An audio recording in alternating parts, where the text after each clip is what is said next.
زیاتر لە 20 ڕۆژە ژمارەی کۆچبەری کورد کە بەنیاز بوون بە کەشتیەک لە ڕێگەی دەریای سپی ناوەڕاستەوە بگەنە ئەوروپا. ئەو کۆچبەرانە بەلەمەکەیان لە ناوەڕاستی دەریا لە کار کەوتو.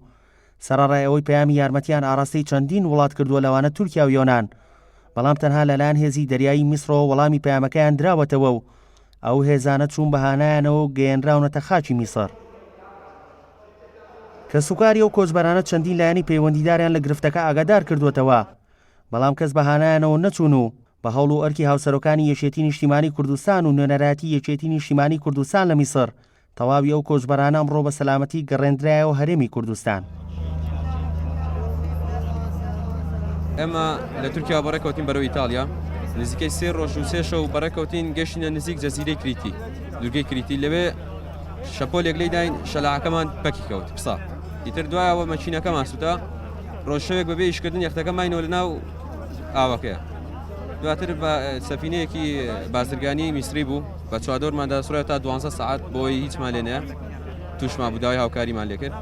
پەیوەندی بە تورکیاوە کرد جوابی نەداینەوە، پەیوەندی بە یۆنانی شۆکرەر جوابی نەداینەوە. دواتر پەیوەندی بە میسرەوە کرد بە سەفینەیەکی جەنگی نارد لە میسرەوە، هات ئێمەی ڕزگار کرد. نزیکەی تا 25 ڕۆژیش لە میسر ماینەوە. سەرەتاگە ئێمە لە تورکیا ڕۆیشتین، شەو ڕۆیشتین عاتڵ بووین لە شوێنێک، پاسەکەمان گیراوە بلا. دوای قاچاقچەکە تەلەفۆین بۆ کردیم وتی نەفەرتان بەدوودا دەهێنم دەڕۆنە نوکتەی. لە نوکتە شوین 3 شەو 3 ڕۆژان لەناو ئاودا بوو، عیبمان نەبوو. دوای گەردەلوولێک هات چادرەکەی تێکدا، دوای چادرەکەی مەکینەکەش ڕۆن و ئاوی کەم دەکرد، کاسکێتەکەی سووتە.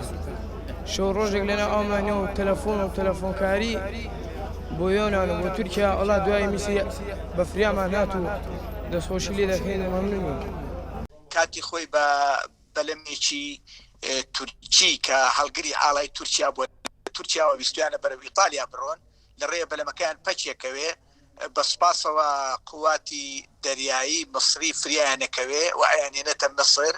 ماوەی 20 ڕۆژێکە لە مەسر ماو نەتەوانێت تا فەحسیان بۆ کرا و ئیجراعاتی تحقیق و ئەوانەیان لەگەڵ کرا.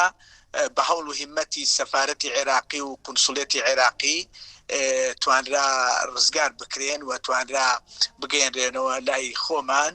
دوای ئەوەی کە لە سەفاری عێراقی ماڵیان ئەوە بێ، زۆر سپاسی جەنابی سەفیر و قونسوڵی ژەکەین کە جواز سەفەری موقەتی بۆ کردن و خزمەتی کردن و ئێمەش بلیتی تیارە و یەکێتی نیشتیمانی کوردستان بلیتی تیارە و فەحسی کۆڕۆنا ئەوانەی بۆ دابینکردن و ئەمڕۆ جێڕامانەوە شاری سلێمانی و ئێستا گەیشتونەتەوە ناو کەسوکاری خۆیان. کە سوکاری کۆچبەرەکان و ئاریجەلال لێپرسراوی دەستگای لووتکە بۆ کاروباری ئاوەرە و پەنابەران ڕۆڵی هاوسەرۆکان و نوێنەرانی یەکێتی نیشتیمانی کوردستان لە میسر بەرز دەنرخێنێت و دەڵێن ئەوان نەبوونایە ڕۆڵەکانمان نەدەبینیەوە. ئەو یەختێکە گیراوە دوو ئاڵای تورکیای پێوە بۆەوە بارودۆخی سیاسی و نێوان وڵاتی تورکیا و میسر تەواو نییە.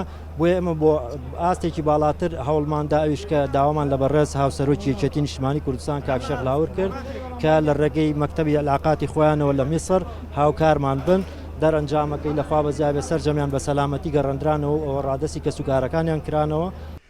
بەهۆی خراپی بارودۆخی ئابووری و گوزەرانی هاوڵاتیان لە هەرێمی کوردستان ساڵانە هەزاران کەس بەڕێگەی جیاواز هەوڵی گەیشتن بە وڵاتانی ئەوروپا دەدەن و بە پێی ئامارەکان بەتەنها لەم ساڵدا زیاتر لە 30,000 کۆچبەری عراقی کە زۆرینایان کوردن هەوڵی گەیشتنیان بە ئەوروپا داوە و لەو ژمارەیەش 15 کەس گیانیان لەدەست داوە و 16 تریش بێسەر و شوێنن. داسیار محەممەد گەلی کوردستان، سلێمانی.